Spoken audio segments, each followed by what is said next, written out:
estamos de volta e agora aí falando sobre dia de guerra. Hoje é Fluminense, né, lá em São Paulo, no Allianz Parque, né, na Arena do Palmeiras. Vai jogar na Casa dos Porcos, né, no bom sentido, né, que é o Palmeiras. Né, mandando um abraço, né, pro amigo palmeirense Tom Rivera, que vai estar aí, né, ligadinho, né, hoje na telinha, torcendo para a sua equipe, né, lógico que é o Palmeiras. E os tricolores, como o Lucão adiantou aqui no primeiro bloco, né, vão se reunir hoje lá no bar do Marcelo. No Cantagalo. Né, gente boa lá no Cantagalo, lá na minha comunidade. Tricolor, né, que já virou um point lá dos tricolores. Não, dos tricolores não. Também. De todas as equipes. Sendo ele, Marcelo, tricolor. De todos os jogos. Facilita um pouquinho pra gente. Aquele tira-gosto de qualidade, cervejinha gelada. Né, então, já virou realmente um point, né, de todas as torcidas, né, de acompanhar, né, os jogos aí do Campeonato Brasileiro. E o Fluminense vai em campo hoje, Lucão, com a sua, né, força máxima, principalmente, né, com a volta aí do Fred. E o Nixon tem até as prováveis escalações aí de Fluminense e Palmeiras. O Palmeiras também tendo, né, reforços importantes aí para essa partida, né, Nixon? É isso mesmo, Juliano. Lembrando que os dois times são espelhados, né? O mesmo esquema tático, né? Os dois jogam com 4-2-3-1. Então é bem espelhadinho, bem diferente. Continua, na minha opinião, minha de segunda-feira. Não entraria com o Fred no primeiro minuto do jogo, entraria com ele no segundo tempo, né? Ou no decorrer do jogo, conforme fosse desenhando a situação. Mas isso não vai acontecer. Mas não vai acontecer, o cara está com infiltração, vida que segue. E vamos lá, o Fluminense, ele vai a campo com essa possível escalação, né? Diego Cavalieri, mão de alface, Wellington Silva, Gum Louco, Marlon e Breno Lopes. Jean e Cícero, olha, uma dupla excelente. Marco Júnior, que voltou a voar depois que o Ronaldinho Balada foi embora. É verdade. O Vinícius, Scarpa, Gustavo Scarpa. Vinícius, Scarpa e Fred lá na frente. É um time assim, bem do meio para frente, exceto o Fred, é um time bem leve. E é bom ressaltar, né, Nixon, o trabalho já que a gente, né, já pôde analisar nesse time do Fluminense, apesar de não ter mudado muito as peças, mas sim o sistema de jogo, né, já tem o dedo do Eduardo Batista, né, que não foi destaque à toa, né, atuando pelo Sport, e é o que eu digo, dando tempo ao tempo, ele conseguiu ajustar algumas questões, por exemplo, a saída de bola do Fluminense, que fica muito mais qualificada com o Cícero e não perde tanto em combate. O Cícero é um jogador polivalente, né, sabe jogar nessa função como segundo homem de meio de campo. O Jean, que é o homem de combate, também é um jogador que sabe chegar à frente, tem um bom chute. Então o Fluminense ganhou muito no coração de qualquer equipe, que é o setor de meio de campo. E os dois jogadores abertos, né, o Marco Júnior pela direita e o Gustavo Scarpa pela esquerda, os dois ajudam muito na marcação do lateral, marcando o lateral dos laterais. E o Vinícius ali no meio, que é um bom jogador, né, que vem vivendo uma boa fase, voltou de lesão, e o Eduardo conseguiu ali encaixar ele nesse sistema do Fluminense, e o Fred, né, como referência lá, o homem-gol lá na frente. Eu acho que é por aí, né, dentro desse novo esquema tático do Fluminense, que fez uma excelente partida, né, contra o Palmeiras semana passada, e tem tudo para surpreender, principalmente na velocidade do Scarpa e o Marco Júnior no contra-ataque, né, Lucas? Com certeza, Juliano. Essa questão você pontuou muito bem, a questão desse trabalho do Eduardo Batista. Você já começar a ver um esboço, né, de um time que passa a ter um padrão de jogo.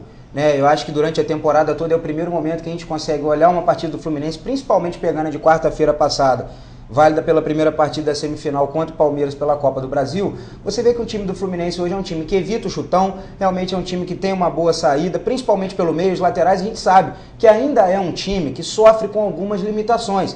Agora, a manutenção do treinador, uma vez que ele já tem uma visualização do que ele pode aproveitar de melhor, e aí para ano que vem, o Fluminense ter a oportunidade aí de estar compondo com uma, duas, três peças que estejam realmente muito carentes, principalmente em termos de setor defensivo, pode ser que o Fluminense venha ter um ano de 2016 um pouco mais tranquilo em relação a isso. E quem sabe, de repente, se a coisa caminhar em favor do Fluminense, porque tem que passar pelo Palmeiras primeiro, foi o que a gente conversou nas nossas considerações inicial. Passo a passo. Né? Passo a passo. É uma situação difícil, a gente sabe que o Palmeiras joga por um placar mínimo, mas o Fluminense tem a vantagem do empate. Se o Fluminense fizer um golzinho lá, já começa a dar uma complicada. O Palmeiras teria de fazer 2 gols para levar para os pênaltis. Enfim, o Fluminense, qualquer empate é do Fluminense. E uma vitória, por exemplo, por 3-2 do Palmeiras, o Fluminense também se classifica porque vai ter feito 2 gols na casa do adversário. Então o Fluminense tem que ter essa tranquilidade.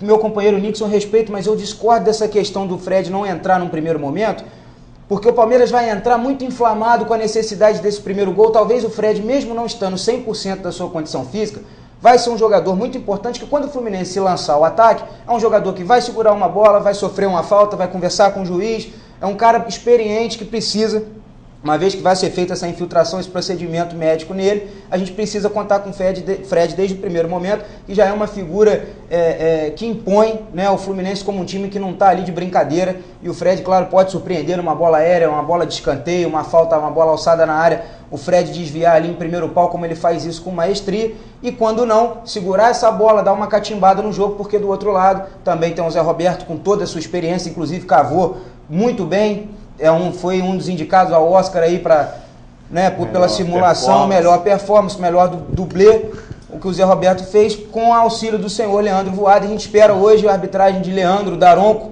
para mim hoje no quadro do Anderson Daronco, Anderson Daronco. Horroroso também. Não, horroroso. A CBF hoje, para mim é o melhor árbitro. Então, mas é horroroso. É o menos pior. Vamos colocar assim pela questão da não profissionalização da classe de arbitragem. Mas a gente está cansado de bater isso aqui. Né? Exatamente. Mais jovem, ele mais tem presente um físico onde ele acompanha o lance mais de perto.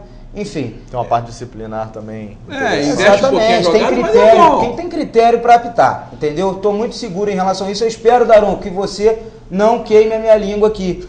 Que o jogo tenha que acontecer, que a coisa tenha que ter o seu desfecho da forma como tem que ser, que é bola no campo e gol dentro das casinhas, entendeu? Sem prejudicar ou beneficiar ninguém. Enfim, eu espero que o Eduardo Batista consiga, mesmo para concluir, que o Eduardo Batista consiga estar colocando o Fluminense em mais uma final, isso vai ser muito importante, porque depois, apesar, eu acredito que vai pegar o Santos, evidentemente, mas depois, em termos de final, é uma outra partida. E só para lembrar assim, né? A equipe do Palmeiras, ela vai o que tem de melhor. A equipe do Palmeiras é bipolar, ela é totalmente louca. Então vamos lá, Fernando Praz também, mão de alface, Lucas, Jackson, Vitor Hugo e Egídio. Olha, sem brincadeira, se vocês não entrarem numa zaga dessa. Ele barrou o Vitor Ramos, né? Vitor tava horroroso, né? Não deu, né? Realmente, assim, eu nunca vi há muito tempo eu não vejo uma atuação tão ruim de um zagueiro. Pesado, lento, fazendo falta. O Jonas do Palmeiras. Muito pesado. Mas esse Vitor Ramos é um jogador, o que estava na posição, Vitor Ramos, é um jogador, eu concordo com o Juliano, ele é pesado, não tem mobilidade, não tem qualidade de saída de bola, mas é um jogador que joga para a torcida. Se você pegar um jogo do Palmeiras e ver a vibração do Vitor Ramos, ele segura a escalação dele, ele é o vibrador da história aí. Mas realmente com bola no pé, mas bola no alto, aqui, bola no alto, bola por baixo, bola do lado, não joga nada. E o Jackson é mais jogador. Muito mais jogador, ele tem muito mais consistência. Amaral, Zé Roberto, Robinho, Dudu e Gabriel Jesus e Cristaldo. Como é que é? Meio de campo? Meio de campo foi Amaral, Zé Roberto. O erro que ele cometeu no primeiro jogo, né? Não vai cometer de novo, vai com o Egídio na lateral e vai aproveitar mais o Zé Roberto no meio de campo, chegando ao ataque. Que o Zé Roberto tem um passe, ele pode ter 70 anos, que tem um passe primoroso. Um jogador muito comprometido também. Zé Roberto, Amaral.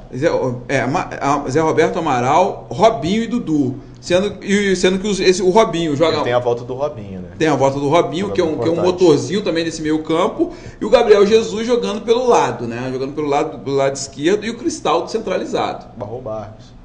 Barrou Barros, né? Porque o Barros, na verdade, assim, é jogador de segundo tempo.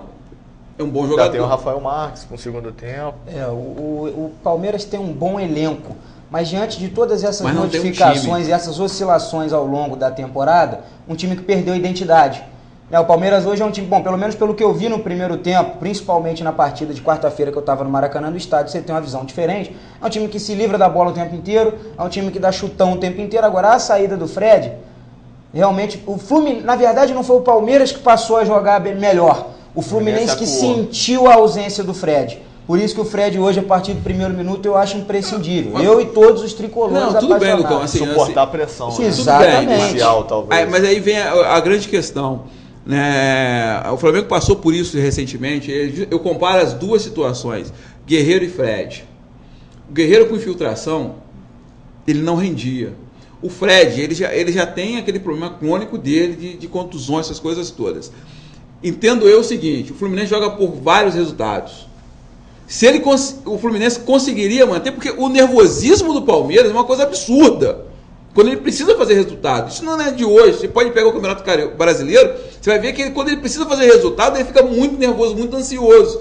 E o Fluminense jogando recuadinho, bonitinho, só saindo na boa, com um cara mais de velocidade, seria mais interessante, porque o jogo vai ser oferecido ao Palmeiras. O Palmeiras precisa do resultado. Mas, assim, mas eu assim, entendo as duas opiniões e tento manter um equilíbrio entre a questão da escalação do Fred iniciando e entrando, né? Tem os prós e os contras.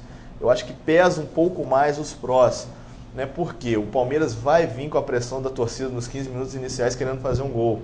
E essa presença do Fred talvez seja importante sim para segurar, foi o que o Lucão disse, né? De catimbar, dar uma segurada. E você fez a questão da comparação, eu acho que é um caso totalmente diferente. Lógico, jogadores de referência, mas o Fred tem uma identificação muito maior e a garra muito maior, ainda mais nesse momento de decisão para o Fluminense do que hoje ainda é o Guerreiro para o Flamengo. Não, eu comparei só os jogadores.